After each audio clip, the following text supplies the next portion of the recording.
Breaking news. Soumya শরীফুলকে দারুণ সুখবর দিল আইসিসি, পেল নিউজিল্যান্ডকে হারানোর পুরস্কার। টি-20তে দারুণ পারফর্মের রহস্য জানাল শেখ মাহিদি, আছে সাকিবেরও অবদান। রাহুলের সেঞ্চুরিতে ভারতের 245, তবুও দিন শেষে চালকের আসনে প্রোটিয়ারা। ওজি বোলিংয়ে বিপর্যস্ত পাকিস্তানও, বিফলে গেল দুর্দান্ত বোলিং। দেখছিলেন সংবাদ শিরোনাম, শুরু করছে এবার বিস্তারিত সংবাদ। নিউজিল্যান্ডে দারুণভাবে প্রত্যাবর্তন করেছেন টাইগার অলরাউন্ডার সৌম্য সরকার। যদিও সিরিজের দ্বিতীয় ওয়ানডেতে কিউইদের বিপক্ষে 169 রানের ইনিংস খেললেও বাংলাদেশকে জেতাতে পারেননি, তবে ম্যাচ সেরার পুরস্কার পেয়েছিলেন সৌম্য। এমন পারফরমেন্সের পর আইসিসির ওয়ানডে ব্যাটারদের র্যাঙ্কিংয়ে উন্নতি হয়েছে বাংলাদেশের এই ক্রিকেটারের। দারুণ ব্যাটিংয়ে 52 ধাপ এগিয়েছেন সৌম্য, যদিও সেরা 100 জনে ঢুকতে পারেননি তিনি। বর্তমানে সৌম্যের অবস্থান 111তম। সৌম্যের মতো ব্যাটিংয়ে উন্নতি হয়েছে নাজমুল হোসেন শান্তরও। প্রথম 2 ম্যাচে ভালো করতে না পারলেও তৃতীয় ওয়ানডেতে রানের দেখা পেয়েছেন তিনি। কিউইদের 9 উইকেটে হারানোর দিনে খেলেছিলেন অপরাজিত 51 রানের ইনিংস। এমন ব্যাটিংয়ে 9 ধাপ এগিয়েছেন বাংলাদেশের অধিনায়ক। শান্ত রয়েছেন 49তম স্থানে। বোলিংয়ে বড় লাফটা দিয়েছেন শরীফুল ইসলাম। 3 ম্যাচে 6 উইকেট নিয়েছেন বাঁহাতি এই পেসার। তাতে করে 24 ধাপ এগিয়ে 35তম স্থানে উঠে এসেছেন তিনি। অন্যদের মাঝে বড় লাভ দিয়েছেন ফিল সল্ট। সিরিজ হারলেও ওয়েস্ট ইন্ডিজের বিপক্ষে ব্যাট হাতে রীতিমতো তাণ্ডব চালিয়েছেন ডানহাতি এই ওপেনার। 5 ম্যাচের টি-20 সিরিজে করেছেন 331 রান। তাতে করে 18 ধাপ এগিয়ে মোহাম্মদ রিজওয়ানকে পেছনে ফেলে 2-এ উঠে এসেছেন সল্ট, যেখানে ইংল্যান্ডের এই ওপেনারের রেটিং পয়েন্ট 802। এদিকে 887 রেটিং পয়েন্ট নিয়ে সবার উপরে আছেন ভারতের সূর্যকুমার যাদব। এদিকে দারুণ এক টি-20 ম্যাচ জিতে সংবাদ সম্মেলনে এসেছিলেন শেখ মাহিদি। মাহিদি মনে করেন, দল জিততে দলে সবার পারফরমেন্সই সমান গুরুত্বপূর্ণ। সব মিলে কিউইদের অল্প রানে আটকে রাখাটাই সবচেয়ে জরুরি ছিল। নিজেদের বোলিং আক্রমণ নিয়ে মাহিদি বলেন, আমাদের পেস বোলার মাশাআল্লাহ সবাই ভালো করছে। একটা দল জিততে হলে আসলে সবার পারফরমেন্স গুরুত্বপূর্ণ, 1-2 জনের পারফরমেন্স গুরুত্বপূর্ণ না। টিম ওয়াইজ গেম, টিমের পারফর্ম ছোটখাটো সবাই কম বেশি করে। আলহামদুলিল্লাহ আমরা স্পিনাররা ভালো বোলিং করেছি, পেস বোলাররা ভালো বল করেছে, এজন্য হয়তো কম রানে আটকাতে পারছি, আমরা জিতছি। মাঝারি লক্ষ্য তাড়া করতে নেমে ভালো শুরু পায়নি বাংলাদেশ, তবে লিটন ও শান্ত বেশ ভালোভাবে সামাল দিয়েছিলেন শুরুর ধাক্কা। এরপর লিটন সৌম্য মিলে বাংলাদেশের রানের চাকা সচল রেখেছেন। সৌম্য ফিরে গেলে লিটন এক প্রান্ত আগলে রেখে তাওহিদ হৃদয় ও মেহেদিকে নিয়ে বাকি কাজটা সেরেছেন। মেহেদি জানালেন, তাদের দ্রুত বেশ কয়েকটি উইকেট হারালেও ছোট ছোট জুটি গড়ে রান সচল রাখা।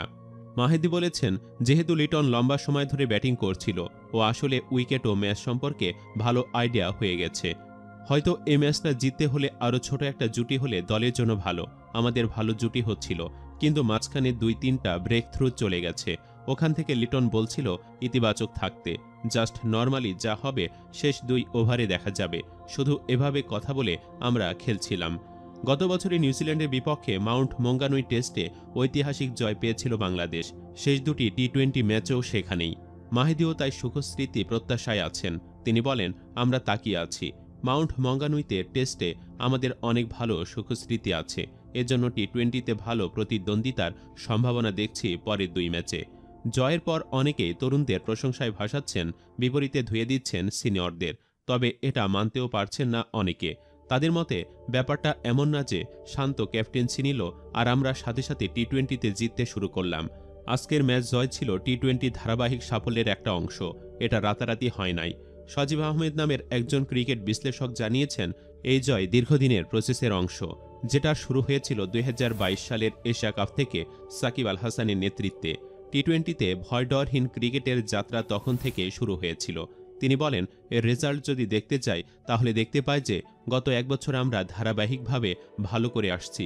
দেশের মাটিতে ডিফেন্ডিং চ্যাম্পিয়ন ইংল্যান্ডকে হোয়াইট ওয়াশ করছি। হাই কোয়ালিটি সাইড আফগানিস্তানকে সিরিজ হারিয়েছি। প্রমেজিং অপোনেন্ট আয়ারল্যান্ডকে সিরিজ হারিয়েছি। এর আগে বিশ্বকাপে গ্রুপ পর্বে প্রথমবারের মতো ম্যাচ জিতেছিলাম। আর একটু স্মার্ট ক্রিকেট খেলতে পারলে হয়তো সেমিতেও খেলতে পারতাম। সাকিব যখন এই দলটার দায়িত্ব নিল তখন একটা টি-20 সাইড দাঁড় করানোটা চ্যালেঞ্জিং ছিল এবং সাকসেসফুলি হয়েছে। তারই ফল এই ধারাবাহিক রেজাল্ট। ক্যাচিং, ফিল্ডিং, মাঠে প্লেয়ারদের বডি ল্যাঙ্গুয়েজ, পজিটিভ এনার্জি সবই গত 1 বছর ছিল। সজীব আহমেদ বলেন, এত কথা বলার একটাই কারণ, অনেকে মনে করছে সাকিব, মুশি কিংবা সিনিয়র ক্রিকেটাররা না থাকায় ড্রেসিং রুমে শান্তি ফিরেছে এবং বাংলাদেশ ভালো খেলা করছে, যেটা একবারেই হাস্যকর কথাবার্তা। এইগুলা কিছু অতি পণ্ডিতেরা বাহির করে নিজেকে কুল বানানোর জন্য। অন্যদিকে অস্ট্রেলিয়াকে ৩১৮ রানে বেঁধে ফেলার পর ব্যাট করতে নেমে স্বস্তিতে নেই পাকিস্তানও। ওপেনার আবদুল্লাহ শফিকি এবং অধিনায়ক শান মাসুদ হাফ সেঞ্চুরি করলেও দ্রুত উইকেট হারিয়েছে তারা। দ্বিতীয় দিন শেষে পাকিস্তানের রান 6 উইকেট হারিয়ে ১৯৪। এখনও ১২৪ রানে পিছিয়ে রয়েছে পাকিস্তান। প্রথম দিন বৃষ্টির কারণে পুরো খেলা হয়নি। মাত্র ৬৬ ওভারের খেলায় টস হেরে ব্যাট করতে নেমে প্রথম দিন অস্ট্রেলিয়া রান তুলেছে ৩ উইকেট হারিয়ে ১৮৭ রান। ৪৪ রানে ব্যাট করছিলেন মার্নাস লাবুশেন ৪৪ রান এবং ট্রাভিস হেড ৯ রান নিয়ে ব্যাট করছিলেন। বুধবার সকালে ব্যাট করতে নেমে শুরু থেকেই পাকিস্তানি বোলাররা আগুন ছড়াতে থাকে। শেষ পর্যন্ত ৩১৮ রানে স্বাগতিকদের অল আউট করে দেন শাহিন শাহ আফ্রিদি, আমের জামালরা। জবাবে ব্যাট করতে নেমে আবদুল্লাহ শফিকি এবং ইমামুল হক ভালোই সূচনা করেছিলেন, কিন্তু দলীয় ৩৪ রানের মাথায় আউট হয়ে যান ইমামুল হক। ৪৪ বলে ১০ রান করে আউট হন তিনি। এরপর আবদুল্লাহ শফিকি এবং শান মাসুদ মিলে গড়ে তোলেন ৯০ রানের জুটি।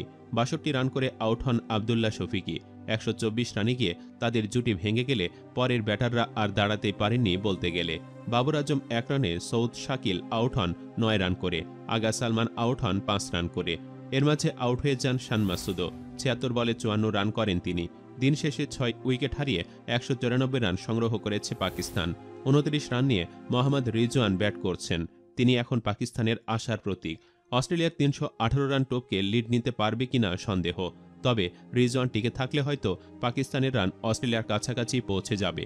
অস্ট্রেলিয়ার হয়ে ৩ উইকেট নিয়েছেন অধিনায়ক প্যাট কামিন্স, ২ উইকেট নেন নাথান লিওন এবং ১ উইকেট নেন জশ হ্যাজেলউড।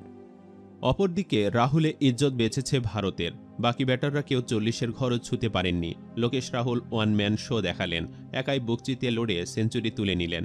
সেঞ্চুরিয়ান টেস্টে তার সেঞ্চুরিতে ভর করে ২৪৫ রানে থামল ভারতের প্রথম ইনিংস। টেস্টের প্রথম দিন থেকে লড়ছিলেন রাহুল।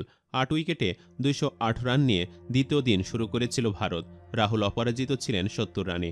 স্বীকৃত ব্যাটার কেউই ছিলেন না আর। দ্বিতীয় দিনেও একটা প্রান্ত ধরে লড়লেন রাহুল। নবম উইকেটে মোহাম্মদ সিরাজের সঙ্গে গড়লেন ৪৭ রানের জুটি। দারুণ খেলে তুলে নিলেন ক্যারিয়ারের ৮ম টেস্ট সেঞ্চুরি। রাহুলই শেষ ব্যাটার হিসাবে আউট হয়েছেন। ১৩৭ বলে ১০১ রানের ইনিংসটি তিনি সাজিয়েছিলেন ১৪ বাউন্ডারি আর ৪ ছক্কায়। কাগিসো রাবাদা আগের দিনই নিয়েছিলেন ৫ উইকেট। নান্দ্রে বার্গার শিকার করেন ৩ উইকেট। জবাবে বেশ ভালোই করছে আফ্রিকানরা।